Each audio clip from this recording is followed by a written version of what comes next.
Hello viewers, welcome back आपके अपने channel preview और रिव्यू में। आज हम बात करेंगे डंक ड्रामे की एपिसोड नंबर 10 के बारे में करेंगे उसका रिव्यू और बताऊंगा मैं आपको कि मुझे कैसी लगी एपिसोड। और आपसे माजरत भी चाहूँगा कि काफ़ी दिनों से मैं वीडियो अपलोड नहीं कर सका क्योंकि थोड़ी मसरूफियात थी इस वजह से, पर अब कोशिश करूँगा कि रेगुलर आपके लिए वीडियो मैं लाता रहूँ। हर वक्त और टाइम ज़ाया किए बिना करते हैं रिव्यू डंक ड्रामे की एपिसोड नंबर 10 का। व्यूअर्स, एपिसोड नंबर 10 का आगाज़ होता है कुछ ऐसे कि हैदर का वालिद और उसकी वालिदा बैठ के बातें कर रहे होते हैं और हैदर का वालिद अपनी परेशानी का इजहार करता है अपनी बेगम के साथ और कहता है कि मैं बहुत ज़्यादा परेशान हूँ हैदर की इस हरकत की वजह से। हालांकि मेरा भाई फराज मुझसे छोटा है, पर अगर वो मुझसे लड़ाई भी करता, झगड़ा भी करता, मुझ पर हाथ भी उठाता तो उसके ये सारे अमल का मैं बिल्कुल बुरा ना मनाता। मुझे बहुत दुख हुआ है और मेरे अपने ही बेटे ने मुझे बहुत ज़्यादा जलील कर दिया है। मैं अपने छोटे भाई से आंखें मिलाने के काबिल नहीं रहा। ये सारी बातें कर रहा होता है हैदर का वालिद अपनी वाइफ के साथ। इसी दौरान हैदर की अम्मी उठती है और जाकर कहती है कि अगर आपकी परेशानी का हल मैं आपको बताऊं, मेरे पास एक हल है, अगर आप चाहें वैसा हो जाए तो आप दोनों भाइयों का रिश्ता भी नहीं टूटेगा और हमारा ख़ानदान भी बिखरने से बच जाएगा।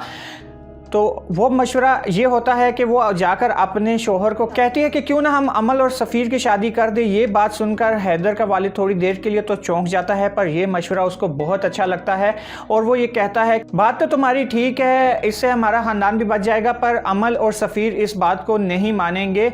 ये बात सुनकर उसकी वालदा कहती है कि बात करने में क्या हर्ज है। दूसरी जानिब हैदर अपनी दोस्त को बुलाता है मिलने के लिए, जहां पर वो आके उससे मुलाकात करती है एक रेस्टोरेंट में और वहां पर बैठकर वो पूरी कोशिश करती है अपनी कि किसी तरह हैदर की शादी से इनकार की वजह मालूम की जा सके, पर हैदर उसको साफ इनकार कर देता है और कहता है कि मैं ये बात नहीं कह सकता, मैं ये बात किसी को भी नहीं बता सकता, यकीन मानो कि ये भी मेरी एक तरह की मोहब्बत ही है। हैदर की दोस्त वहाँ पर उसको माजी याद दिलाती है और कहती है कि पूरी यूनिवर्सिटी तुम दोनों की मोहब्बत की मिसाल दिया करती थी, जिसके जवाब में हैदर कहता है कि मैं बहुत शर्मिंदा हूँ इस बात पर। तो हैदर की दोस्त कहती है कि तुम अपनी शर्मिंदगी और अपना फ़ैसला चेंज करके सारे मसले और मामले को हल भी कर सकते हो। तो हैदर कहता है कि नहीं, अब ये पॉसिबल नहीं है। दूसरी जानिब हैदर के वालिदैन जाकर सफ़ीर से बात करते हैं और हैदर का वालिद यानी कि नवाज जाकर अपने बेटे सफ़ीर से अमल के साथ शादी की बात करता है। ये बात सुनकर सफ़ीर एकदम परेशान हो जाता है और कहता है कि ये कैसे मुमकिन है, हैदर और अमल की तो काफ़ी अरसे से बातचीत तय हो चुकी थी और ये किसी तौर भी पॉसिबल नहीं है, ये नहीं हो पाएगा। पहले तो सफ़ीर साफ इनकार कर देता है इस बात से। सफ़ीर का इनकार सुनकर हैदर का वालिद बहुत परेशान हो जाता है और वो कहता है, उसको समझाता है और कहता है कि अब हमारी दोनों ख़ानदानों की इज़्ज़त तुम्हारे हाथ में है, अगर तुम चाहो तो दोनों ख़ानदान बिखरने से बच सकते हैं, और अगर ऐसा नहीं हुआ तो मैं सारी ज़िंदगी अपने भाई से कभी भी नज़र नहीं मिला पाऊंगा और कभी भी उसके सामने सर उठाकर बात नहीं कर पाऊंगा।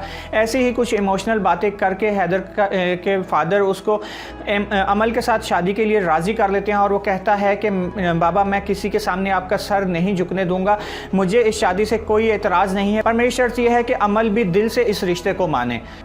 नाज़रीन, आगे चलकर दिखाया कुछ यूँ जाता है कि अमल जाती है हैदर के पास उससे मिलने और उससे जाकर पूछती है कि तुमने मेरी ज़िंदगी क्यों बर्बाद कर दी, तुमने मेरी मोहब्बत का ख्याल क्यों नहीं किया और क्यों मुझे एंड टाइम पर धोखा दिया और मेरी ज़िंदगी को तबाह कर दिया। जिसके जवाब में हैदर कहता है कि तबाही की बात तुम कर रही हो, तबाही अगर तुमने देखनी है तो जाओ प्रोफेसर के घर में, वहाँ जाकर देखो उसकी बेगम को और उसकी मासूम बच्ची को कि तबाही क्या होती है। ये जवाब सुनकर अमल परेशान हो जाती है, चौंक जाती है और कहती है कि ये प्रोफेसर की मौत का जिम्मेदार तुम मुझे ठहरा रहे हो, मैंने तो तुम्हें नहीं कहा था कि उसके घर में जाओ और जाकर उसके साथ झगड़ा करो और उसकी मासूम बच्ची के सामने उसके साथ मारपीट करो। जिसके जवाब में हैदर कहता है कि तुम ही जिम्मेदार हो, क्योंकि मैं वो सच जानता हूँ जो कि तुम्हारे और प्रोफेसर के माबैन था।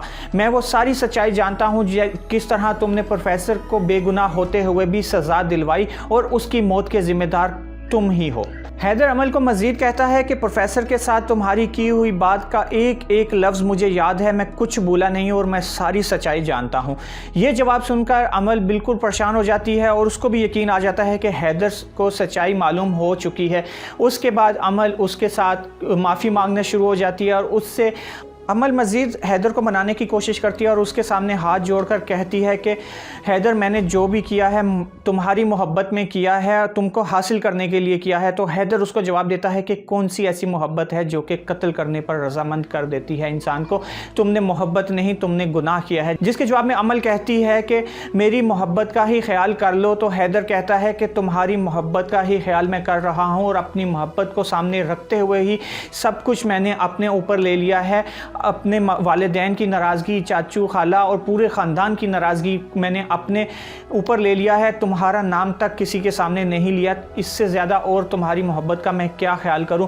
फिर अमल कहती है प्लीज़ मुझे छोड़कर मत जाओ, मैंने जो कुछ किया तुम्हें हासिल करने के लिए किया, प्लीज़ मुझे माफ़ कर दो। तो हैदर कहता है कि अब ये मुमकिन नहीं है।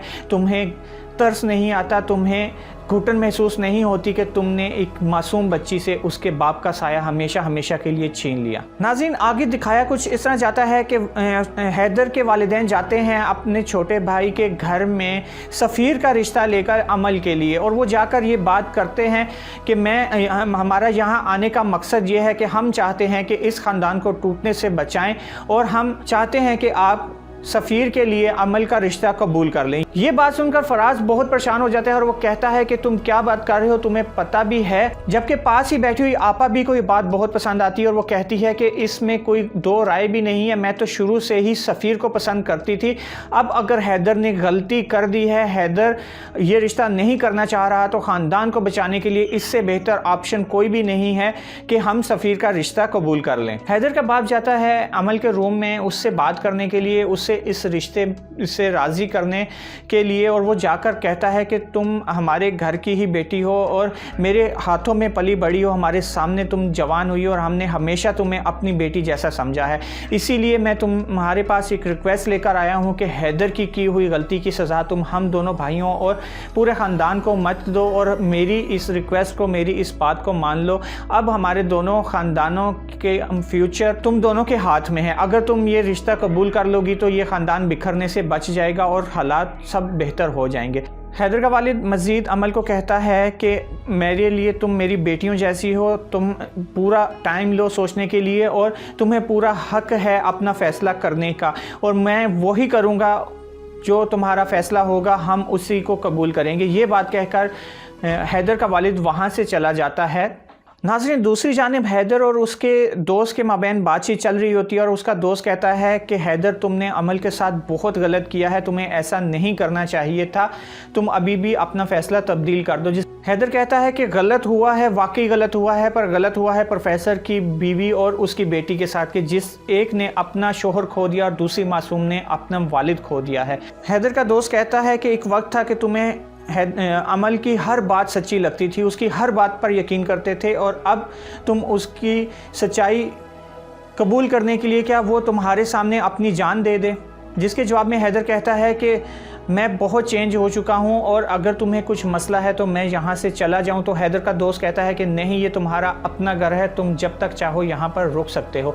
नाज़रीन, ड्रामे के एंड में दिखाया यूँ जाता है कि अमल जाती है अपने वालिद फराज के पास और जाकर कहती है कि बाबा, मुझे ये रिश्ता कबूल है, पर मेरी एक शर्त है, अगर वो शर्त मान ली जाए तो मुझे इस रिश्ते पर कोई एतराज़ नहीं है। यहाँ पर हो जाता है इस ड्रामे का एख्तिताम, एपिसोड नंबर 10 का हो जाता है एख्तिताम, और मेरे ख़्याल में अमल की शर्त यही होगी कि उस घर में हैदर अब कभी भी वापस नहीं आ सकेगा। हमेशा हमेशा के लिए हैदर से कता ताल्लुक़ होना पड़ेगा।